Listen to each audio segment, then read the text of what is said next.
Everyone, कैसे हो आप लोग? उम्मीद करती हूँ आप लोग अच्छे होंगे और मैं भी बहुत अच्छी हूँ। सभी ब्लॉग में आप लोग का बहुत सारा स्वागत है, मीन्स बहुत सारा वाला वेलकम है। तो आज मैं आप लोग के साथ में अपनी सेकंड प्रेगनेंसी जर्नी शेयर करने वाली हूँ और आशा करती हूँ, उम्मीद करती हूँ कि आप लोग को बहुत सारी इस मेरी जर्नी से हेल्प मिल सकती है और बहुत सारी ब्लेसिंग भी देना आप लोग, क्योंकि आप लोग की ब्लेसिंग की मुझे बहुत ज़्यादा ज़रूरत है। हाथ जोड़ के रिक्वेस्ट करती हूँ कि बहुत सारी वाली ब्लेसिंग देना आप लोग। तो ये खुशी मुझे मिली है 10 इयर्स के बाद और मेरा 10 इयर्स का बेटा है।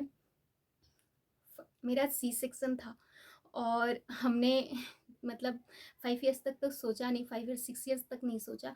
6 इयर्स के बाद जब सोचा तो बहुत लेट हो चुका था, बहुत ज़्यादा। तो डॉक्टर ने बोला कुछ ऐसा हेल्थ इशू है और तुमको कुछ मेडिसिन लेना पड़ेगा, कुछ ट्रीटमेंट करना पड़ेगा, ऐसा-ऐसा उन्होंने बताया। और ट्रीटमेंट भी बहुत ज़्यादा हाई-फाई था, मतलब कि हाई-फाई कह सकते हैं कि बहुत महँगा था। हम मिडिल क्लास वालों के लिए बहुत महँगा था। तो हमने वो सोच के बस मैं तो साइड कस ली कि नहीं। और जो शरीर पे जो झेलना है वो तो बात अलग है। तो हमने भगवान के आगे आके हाथ जोड़ा, हे प्रभु अब आप देना, बस हम स्वीकार करते हैं ये इस चीज़ को कि आप हमको देना, बस अब आपके भरोसे बैठते हैं। तो ऐसे करके हमने ये 1 साल 2 साल 3 साल निकाला और धीरे-धीरे 10 इयर्स चलने लगा मेरे बच्चे को।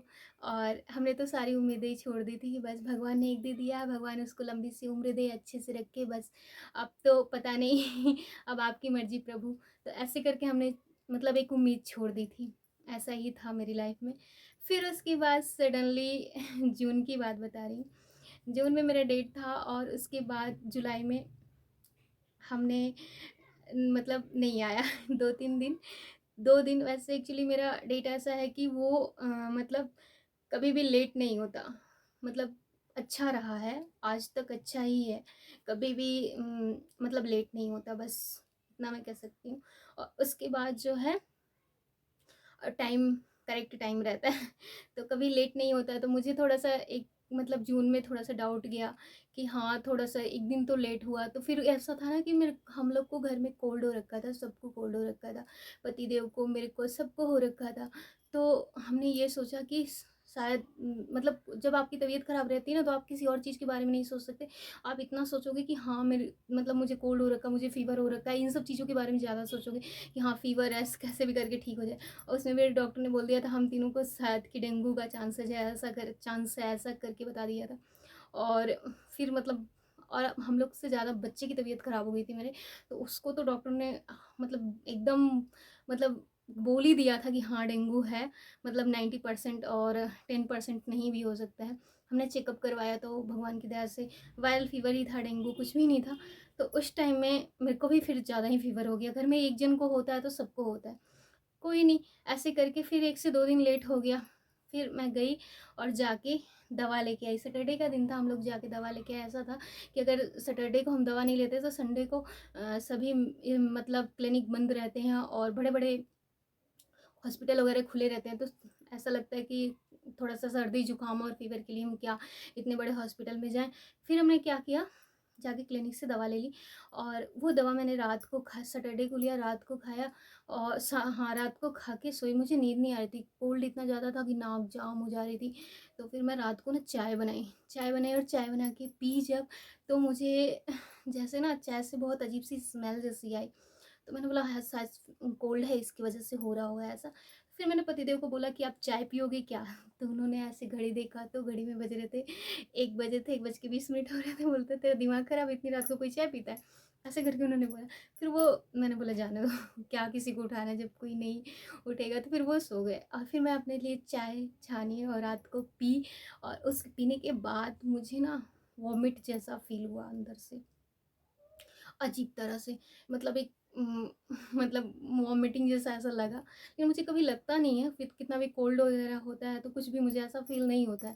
लेकिन वो पता नहीं क्यों जैसे गुन्नू के टाइम में जैसे मेरे बेटे के टाइम पे तो हुआ था ना, वैसा ही फ़ील हुआ मुझे।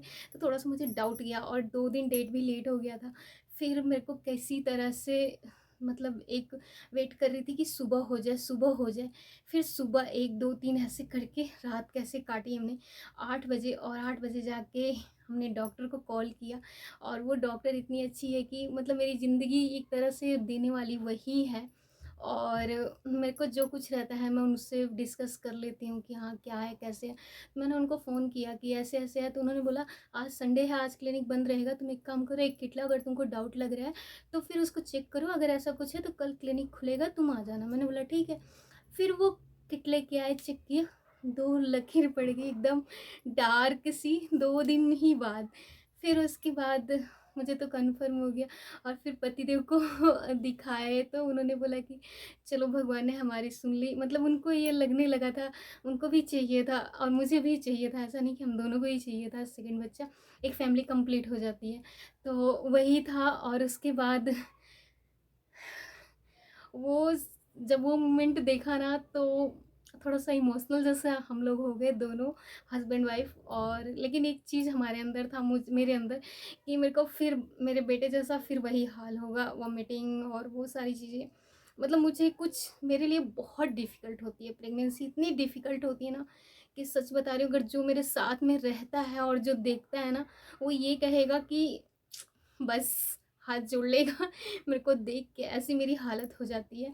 और ये सब चीज़ भी मैं आप लोग को बताऊँगी क्या हालत होती है, कैसे होती है। तो पहले ये सारी जर्नी समाप्त करते हैं आप लोग से बात करके कि अच्छा, पतिदेव को पता चला। फिर दूसरे दिन ही मैंने अपनी फ्रेंड को बोला कि ऐसे-ऐसे करके हुआ, तो उसने बोला कि हाँ, मुझे तो बहुत खुशी हुई। बोली तेरे को खुशी हुई ना, लेकिन मेरे को झेलना पड़ेगा ऐसे। बोली कोई बात नहीं, मैं हूँ ना, ऐसे करके उसने बोला मैं हूँ ना, जितना बन पड़ेगा उतना मैं करूँगी। तो भगवान की दया से मैं तो उसका जीवन भर आभार प्रकट करती हूँ हाथ जोड़ के, सच में उसने बहुत साथ दिया, सच बता रही हूँ, बहुत ज़्यादा। कहते हैं ना कि हमारा कोई रिश्ता नहीं बनता, लेकिन कुछ रिश्ते ऐसे हैं बिना बोले ही बन जाते हैं। तो ये था और उसके बाद वो बहुत खुश हुई। फिर हम लोग दूसरे दिन ना हॉस्पिटल गए। हॉस्पिटल जाने के बाद डॉक्टर को दिखाया तो डॉक्टर ने बोला जो तुम चाहती थी, हम एक बार 2 बार जाके डॉक्टर से भी मिले थे, तो उन्होंने बोला जो तुम चाहती थी वो तुम्हें भगवान ने दे दिया। भले ही लेट हुआ तो कोई बात नहीं, लेकिन अच्छा है रिस्पॉन्स। और जाओ अंदर, नर्स चेक करेगी। और नर्स ने जब चेक किया ना, तो मैं आपको बता रही हूँ वो कैसा मोमेंट था। उसने जब एक ड्रॉप डाल के चेक किया तो 1-2 ऐसे डाला तो उसमें कुछ मतलब एक ही निशान आया और कुछ एक ही लकीर पड़ी, कुछ उसमें पड़ा ही नहीं। हम दोनों ही, मैं तो अंदर ही थी, मैंने अपनी फ्रेंड को बोला आज ना देखते हैं ये क्या हो गया, एक ही लकीर पड़ी, घर पे तो 2 पड़ी थी। तो उसने देखा, उसने बोला दूसरी किडनी मार, मैंने बोला हाँ। फिर मैंने बोला कि आप एक काम करो, 2 मैं चेक करती हूँ। तो फिर मैंने चेक किया तो 2 मतलब वो किडनी शायद ख़राब थी, फिर 2 लकीरें अच्छी-सी पड़ गई। फिर उसको कन्फर्म करने के लिए फिर एक अल्ट्रासाउंड किया। अल्ट्रासाउंड में एकदम क्लियर साफ पता चल गया कि हाँ, कंसीव हुआ है बस। तो वो ठीक है, फिर 6 हफ्ते के बाद, 6 वीक के बाद उन्होंने बुलाया कि आप आना, तब देखेंगे बच्चे की हार्ट बीट वगैरह सब कुछ। तो फिर उसके बाद उन्होंने दवाई दी, लेकिन जो भी दवाई दी थी ना वो मुझे वॉमिट कम नहीं हुई, बिल्कुल भी कम नहीं हुई। मैं ये कह सकती हूँ कि मैं ना 3 से 4 महीने इतने कष्ट वाले बिताई हूँ, 4 से 5 महीने चल, अभी 5वाँ महीना मेरा रनिंग चल रहा है, लेकिन मैं आपको कह सकती हूँ मैं बहुत कष्ट वाले बिताई। और मेरा वेट भी ना इतना कम हो गया था, 42 केजी मेरा वेट था और वेट हो गया था, सॉरी 42 केजी, फ 42 केजी नहीं हुआ था, 52 केजी वेट था। और कितना हो गया था, 48 केजी मेरा वेट हो गया था। 52 केजी था, 48 केजी हो गया था वेट, मतलब 4 केजी वेट घट गया था। मतलब 4-5 महीने की जर्नी में ये सारे में, क्योंकि मैंने खाना-पीना अच्छे से नहीं किया था कुछ भी, तो ये था मेरे साथ में थोड़ा-सा और बहुत डिफ़िकल्ट था। उसके बाद उसी दिन मैं बताती हूँ, मैंने अपने घर में भी बताया मम्मी को। मम्मी से बात की, हेलो मम्मी मतलब मेरी सासू माँ। अपनी ज़िंदगी की ना सच बता रही हूँ, मेरी जितनी भी कुछ भी बातें होती हैं ना, तो सबसे पहले मैं चाहती हूँ कि वो जाने। बाकी और कोई जाने या ना जाने मुझे फ़र्क नहीं पड़ता, क्योंकि कहते हैं ना कि माँ-बाप की दुआओं में बहुत ज़्यादा असर होता है, तो मुझे ऐसा लगता है। फिर मैंने मम्मी को फ़ोन किया, मम्मी से बात कर ही रही थी, तो हम लोग को बहुत ज़्यादा कोल्ड फ़ीवर था, तो फिर मैंने मम्मी से बात किया, मम्मी से बात करते-करते ही मम्मी से भूल गई बताना। फिर पापा बात किए, तो पापा ने बोला मेरे ससुर जी कि एक काम तुम लोग दवाई खाओ, तुम लोग अच्छे से खाना-पीना मत खाओ, दवाई खाओ और लगता है मुझे आना पड़ेगा क्या ऐसी बात करके। तो मेरे मुँह से एक बैग ही निकल गया, उसी दिन की बात है कि पापा अगर ज़रूरत पड़ेगी तो आपको आना ही पड़ेगा ऐसे करके। तो बोले हाँ, क्या ऐसी क्या बात होगी कि ऐसी कौन-सी ज़रूरत पड़ेगी कि जो मुझे आना पड़ेगा? तो मेरे घरवालों ने भी कभी मेरे ऊपर प्रेशर नहीं डाला इस चीज़ का। मेरे सास-ससुर ने तो बिल्कुल भी नहीं डाला, इसलिए नहीं डाला कि उनको ये पता था कि मैंने गुन्नू जब मैंने ना पापा से बोला कि अगर ज़रूरत पड़ेगी तो आपको तो आना ही पड़ेगा। तो उन्होंने बोला कि ऐसी क्या ज़रूरत पड़ेगी कि मुझे आना पड़ेगा? ज़्यादा कुछ प्रॉब्लम है क्या कि मुझे आना पड़ेगा? तो मैंने बोला नहीं, जब ज़रूरत पड़ेगी तो आना ही पड़ेगा। फिर उसके बाद क्योंकि मैं कभी ऐसा बोलती नहीं हूँ और पता नहीं क्यों मेरे मुँह से ऐसा निकला और उसके बाद जब मम्मी को मतलब हैंड फ्री फ़ोन रहा होगा, तो मम्मी सुनी होंगी, मम्मी को शायद रात भर नींद नहीं आई, फिर मैंने सोचा अब थोड़ा-सा मम्मी सोच ही लें, पापा सोच लें कि क्या ऐसा है। फिर सुबह में मम्मी ने फ़ोन किया और पूछा तो मैंने बोला हाँ, बोले कि ऐसा क्यों बोली? मुझे कुछ डाउट लग रहा है। तो मुझे लग रहा है मम्मी को रात भर चैन नहीं पड़ा होगा।